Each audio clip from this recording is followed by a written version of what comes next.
인생의 환난과 고통이 너무나 복합적으로 그에게 다가왔던 것입니다. 모든 것을 잊어버리려고 잠을 청합니다. 새벽까지 뒤척입니다. 그러다가 새벽녘이 되어야 잠깐 잠에 들었는데 그 잠 속에서도 꿈을 꾸는데 악몽을 꾸게 됩니다. 그 꿈에서조차도 평안을 찾을 수가 없었고 꿈꾸는 것조차도 두려웠습니다. 그래서 욥은 이렇게 하나님 앞에 요구합니다. 이러면 내 마음이 뼈를 깎는 고통을 겪으니 차라리 숨이 막히는 것과 죽는 것을 택하리이다.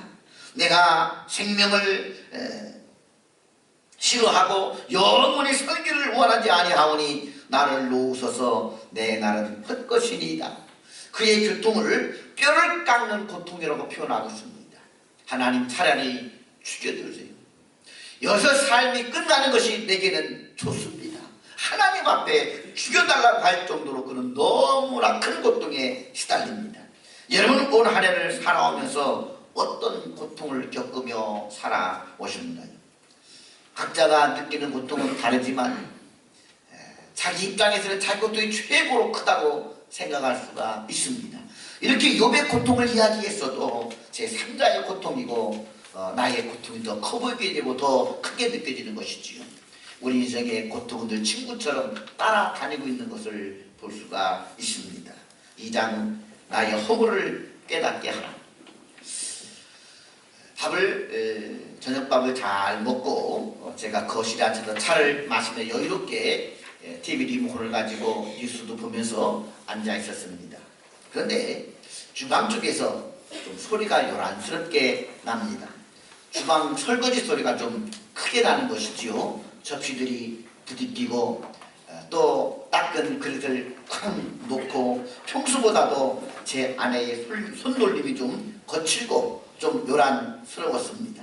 이건 뭘 말해주느냐? 지금 아내 속이 시끄럽다는 얘기지요. 뭔가 아내에게 뭔가 지금 짜증이 나고 있다는 것입니다. 그 짜증나는 것을 설거지하면서 소리로 표현하고 있는 것이었습니다. 아내는 오늘 또 전도 특공대를 나가서 전도대 열심히 추운 날씨에 전도를 했습니다. 오후에는 병원에 입원한 시아버지를 찾아서 가서 병수발을 하고 또 음식도 차려드리고 그렇게 또 시아버지와 대화하다가 또 병수발 하다가 저녁에 늦게 돌아왔습니다. 몸이 파김치가 되었습니다. 들어와 보니까 남편이 있는 거예요. 그 쌀통에 쌀을 뒤져서 열심히 반찬을 만들어 남편을 또 밥도 해 주었습니다. 몸이 천근만근됩니다. 그럼 남편이 오늘 하루 술관 아내를 위해서 오늘 참 몸이 피곤하지. 그러니 차 한잔 마시면서 좀 소파에서 내가 오늘 그릇을 내가 오늘 칠게 이렇게 한다든지 아니 그릇은 닦지 않더라도 참 당신 오늘 참 수고 많았다. 내 어깨를 좀 물러줄까? 그 말이라도 한마디 해야 되는데 아무런 말도 없이 밥을 먹자마자 훌쩍 소파에 가서 여유롭게 차를 마시며 TV를 보고 있단 말이에요. 그것을 보니까 설거지를 하다 보니까 속에 부해가 맞히는 거예요. 짜증이 나는 거예요. 내가 지금 왜 이러고 있는가? 그러니 그릇 닦는 소리가 좀 큰 것입니다. 큰 것이죠. 이렇게 사람은 짜증이라는 것으로 자신의 내면을 표현하고 있는 것입니다.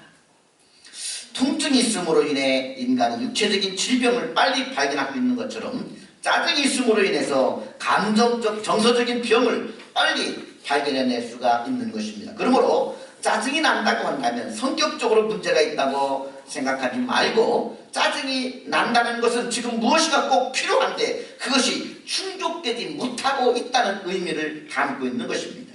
그것이 밝혀지고 충족되면 짜증이 사라지고 기분이 좋아지고 삶의 활력이 되는 것입니다. 밤에 아이가 자고 있는데 칭얼칭얼대고 막 울어요. 그럼 지금 뭐가 짜증을 내고 있다는 거예요. 그러면 이유가 있다는 것이지요. 엄마는 얼른 일어나서 기저귀를 떼들어 봅니다. 아하, 똥을 싸고 지금 이 엉덩이가 지금 쓰라리구나. 얼른 기저귀를 갈아줍니다.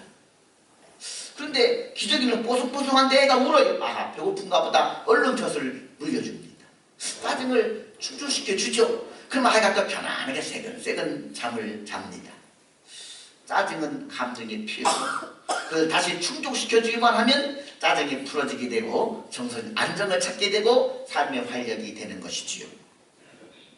그래서 우리 인생에 행복하기 위해서 내 감정 속에 나도 알지 못한 짜증이 나요. 그럼 내가 무엇 때문에 짜증이 날까? 그 짜증나는 부위를 화내지 말고 잘 아기를 달래주듯이 달래주게 되면 삶의 활력이 됩니다. 또 남편이나 아내가 짜증을 나게 되면 성격 문제다라고 진단하지 말고 왜 짜증을 낼까? 무엇이 충족되지 않은 것이 뭐가 있을까? 그것을 알고 아기를 달래듯이 이렇게 사랑 관심을 가지고 달래주기만 하면 그 짜증이 풀어지게 되고 다시 삶의 활력을 찾게 되는 걸 볼 수가 있습니다.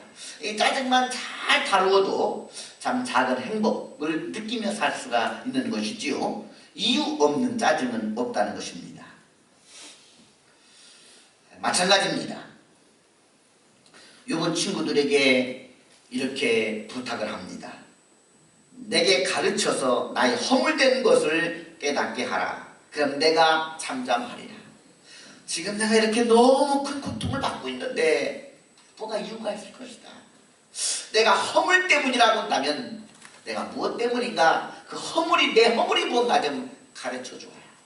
그래야 내 고통이 잠잠해질 것이 아니냐. 들나귀가 풀이 있으면 어찌 울겠느냐. 소가 꼴이 있으면 어찌 울겠느냐. 싱거운 것이 소금 없이 먹히겠느냐. 들나귀가 운다는 거예요. 왜 우느냐? 꼴이 없기 때문에. 소가 꼴이 충족되어지면 울겠느냐. 뭔가 충족되지 못한 것이 있기 때문에 울고 고통스럽다는 것이지요. 나는 알 수가 없다. 그럼 내게 그것을 좀 알게 해달라. 그럼 하나님께 이렇게 절규하며 기도합니다. 나의 죄악이 얼마나 많으니까 나의 허물과 죄를 내게 알게 하여 주옵소서. 나의 허물을 하나님 알게 하여 주옵소서. 분명 나의 이 고통 뒤에 숨겨진 하나님의 뜻이 있다는 것입니다. 그것이 나의 허물과 죄라면 회개할 것이고 다른 이유가 있다면 그대로 받아들이고 순종을 하겠다는 것입니다. 그러면서도 욥은 아무리 생각해도 이렇게 고통을 당할 만큼의 허물과 죄가 자신에게는 없다는 걸 알았어요. 이 정도로 내가 고통을 받을 만큼의 죄는 아닌데 무슨 죄일까? 무슨 허물일까? 이 속에 무슨 뜻이 있을까? 알 수가 없었습니다. 그래서 그는 하나님 앞에 이렇게 또 고민을 털어놓습니다. 하나님, 내가 아무리 생각해도 내 허물에 비해 인생에 대한 고통이 너무 크고 힘이 듭니다. 그래서 하나님 앞에 내 불평을 토로하겠습니다. 내 마음의 괴로운 대로 나 무조건 하나님 앞에 그냥 원망 섞인 말이든 내 고통을 그대로 표현하겠습니다.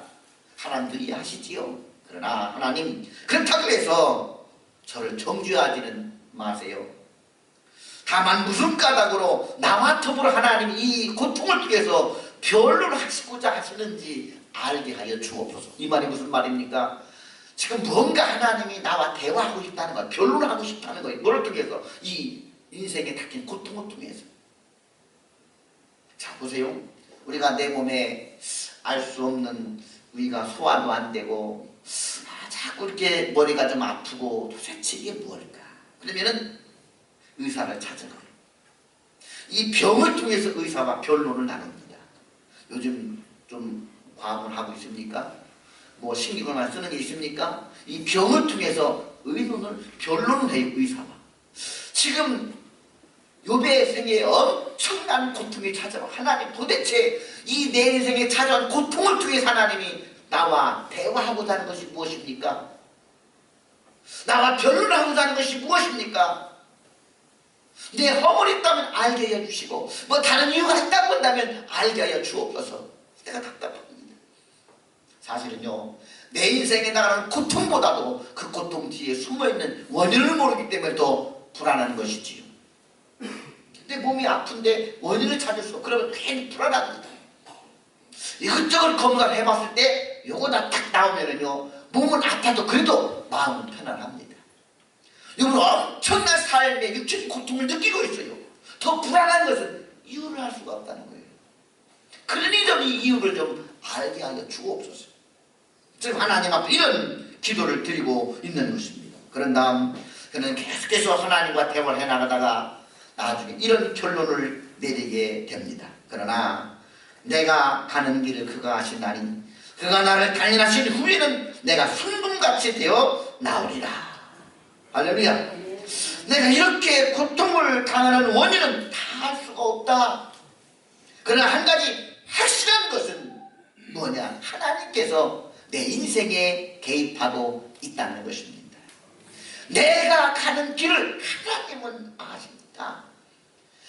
그리고 또 하나 확실한 것은 그 결론은 좋은 겁니다. 그 결론은 희망적인 것입니다. 순금같이 되어 나오리라. 고통이 결론이 아니라, 고통이 결말이 아니라, 고통은 또 하나의 순금이라고 하는 결정점을 받기 위한 과정인 것이다. 과정이기 때문에 참을만 한 것이고, 과정이기 때문에 소망이 있는 것이지요. 이 고통이 내 인생의 종착역이라고 한다면 그것보다 슬픈 것이 없습니다. 그러나 이 고통은 과정이라는 것, 지금 하나님이 개입하고 있다는 것이면 내 인생에 개입하고 있다는 것이고, 개입하신 다음에 결론은 좋은 것, 순금 같은 미래에 희망하겠다는 얘기죠. 이 하나를 야곱은 발견하고 결론을 내리게 되는 것입니다. 사실 내 인생에 당하는 고통 뒤에 숨겨진 하나님의 뜻을 우리가 어찌 다 알 수가 있겠습니까? 나의 무슨 죄 때문에 이런 고통을 당하는가 딱 부러지게 알 수 있겠습니까? 없습니다. 욥의 그것처럼 내가 앞으로 가도 뒤로 가도 왼쪽으로 가도 오른쪽으로 가도 하나님은 보이지 않습니다. 이렇게 말할 수밖에 없는 게 우리의 연약함입니다. 그러나 한 가지 확실한 것은 우리 인생을 섭리하시는 하나님의 손길이 반드시 있다는 사실입니다. 그리고 그 손길은 미래를 향하고 있다는 것입니다. 이것이 예수 믿는 성도들이 가질 희망이고 고통을 속에서 우리가 살아가는 이유요, 그리고 하나님 붙을 수밖에 없는 이유인 것입니다. 왜 나만 겪는 고난이냐고 불평하지 마세요. 고난의 뒤편에 있는 주님이 주실 축복 미리 보면서 감사하세요. 너무 견디기 힘든 지금 이 순간에도 주님이 일하고 계시잖아요. 남들은 지쳐 앉아 있을지라도 당신만은 일어서세요. 힘을 내세요. 힘을 내세요. 주님이 손잡고 계시잖아요. 주님이 나와 함께함을 믿는다면 어떤 역경도 이길 수 있잖아요. 왜 이런 슬픔 찾아왔는지 원망하지 마세요. 당신이 잃은 것보다 주님께 받은 은혜 더욱 많은 은혜 감사하세요. 너무 견디기 힘든 지금 이 순간에도 주님이 일하고 계시잖아요. 남들은 지쳐 앉아 있을지라도 당신만은 일어서세요. 힘을 내세요. 힘을 내세요. 주님이 손잡고 계시잖아요. 주님이 나와 함께함을 믿는다면 어떤 고난도 견딜 수 있다.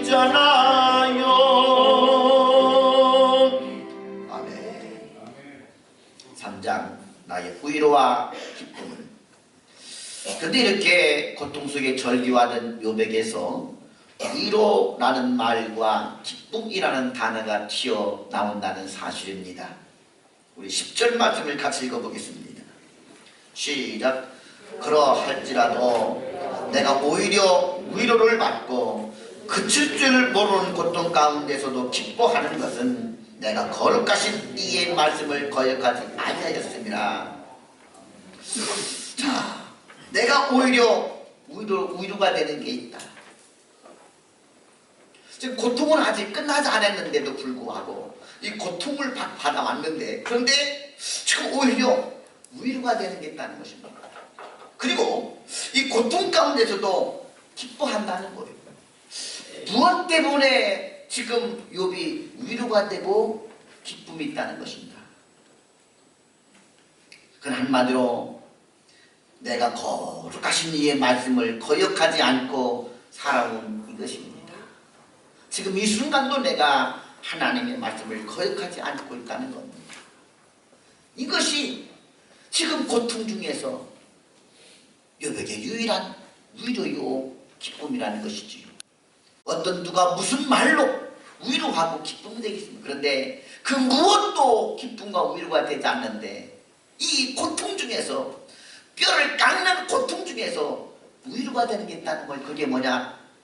지금까지 내가 이런 고통을 받아왔음에도 불구하고 내가 하나님을 배반하고 하나님을 떠나고 말씀을 저버리고 거역한 것이 아니라, 그러면서도 이런 고통 중에서도 나는 하나님의 말씀을 거역하지 않았습니다. 하나님을 거역하고 하나님의 말씀을 떠나지 않고, 그리고 하나님 앞에서 하나님만 붙들고 살아온 이것이 내게는 큰 위로가 되고 소망이 되고 기쁨이 됩니다.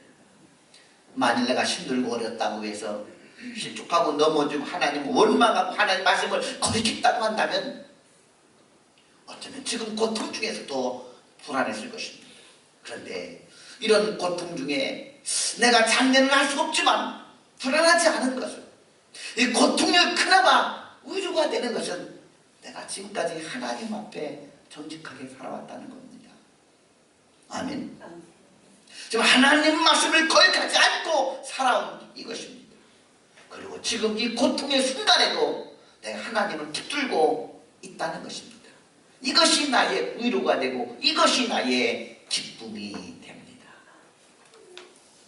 여러분은 인생을 살아가면서 무엇이 여러분의 소망이요, 무엇이 여러분의 기쁨이 되고 있습니까? 욥의 소망은 이 땅에서 잘 먹고 잘 사는 것이 아니었습니다. 하나님을 경외하며 하나님의 말씀을 따라 사는 것이었습니다. 하나님의 말씀을 따라 살다가 크게 부흥할 수도 있었고, 지금처럼 너무나 처참하게 망할 수도 있습니다. 이제 온몸이 병이 들어 죽음이 코앞에 닥쳐왔습니다. 그런 그에게 찾아오는 마음의 평화가 기쁨이 있었는데, 그것은 지금까지 하나님의 말씀을 붙들고 살아왔다는 것입니다. 그 어떤 누구의 말도, 그 어떤 무엇도 위로가 되지 않았지만 지금 죽음의 목전에서 그에게 찾아오는 평안과 위로는 지난 생애 동안 하나님의 말씀을 떠나지 않고 하나님의 말씀을 거역하지 않고 하나님의 말씀을 붙들고 살아왔다는 것. 그리고 지금 이 극심한 고통의 순간에도 하나님의 말씀을 거역하지 않으려고 하고 있는 그의 신앙이 진정 그에게 위로가 되고 있다는 것이지요. 사랑하는 성도 여러분, 우리는 고난당할 때 마음이 상하고 피곤해서 말씀을 놓치고 원망과 불평 가운데 있을 때가 혹 많지는 않았습니까? 고난 가운데서 욥처럼 하나님의 말씀을 거역하지 않음으로 기쁨과 위로를 삼는 사람이야말로 성숙한 진정한 크리스찬이라고 이야기할 수가 있습니다. 이것이 세상 사람과 다른 크리스찬의 위로와 기쁨인 것입니다. 우리가 예수 믿는 자나 예수 믿지 않는 자나 똑같이 세상 사람처럼 그런 것을 위로받고 기쁨을 삼는다고 한다면 아무런 구별이 없어. 그러나 하나님의 사람 크리스찬들은 고통의 순간에도, 삶의 엄청난 아픔의 순간에도 위로와 기쁨은 내가 그래도 하나님 안에 있다는 것, 하나님 말씀을 붙들고 지금까지 살아왔다는 것, 이것이 기쁨이요, 이것이 위로라는 것입니다. 나의 소망과 위로와 기쁨은 무엇인가요? 한 해를 마감하면서 과연 나는 올 한 해 하나님의 말씀을 붙들고 살아왔는지 다시 한번 되돌아볼 수 있기를 주님의 이름으로 축원합니다. 그래서 삶의 고통 속에서 참된 위로를 얻으며 내일의 소망이 싹터 오르는 진정한 희망을 붙들 수 있기를 주님의 이름으로 축원합니다. 기도드리겠습니다. 사랑과 은혜가 풍성하신 아버지 하나님, 우리에게 수많은 고통과 그리고 아픔이 마치 인생 가운데 병이 친구처럼 다가오는 것처럼 우리들의 삶의 인생의 고통도 늘 내 옆에 있는 것을 고백합니다. 그 고통의 원인이 무엇인지 알 수는 없을지라도 그러나 분명한 것은 하나님 내 인생에 개입하고 계시고 이 고통을 통해서 나와 대화하고 싶은 것이 분명히 있음을 아오니 아버지 하나님, 낙심하고 절망과 좌절하지 말고 어떤 순간에도 하나님의 말씀을 붙들고 말씀을 거역하지 않고 하나님의 뜻을 찾으려고 하는 성도가 되어지게 도와 주시옵시고 고통 뒤에 숨어져 있는 하나님의 깊은 섭리를 깨닫고 일어날 수 있는 용기와 믿음도 도와요 주시옵소서. 예수님 이름으로 기도하옵나이다. 아멘.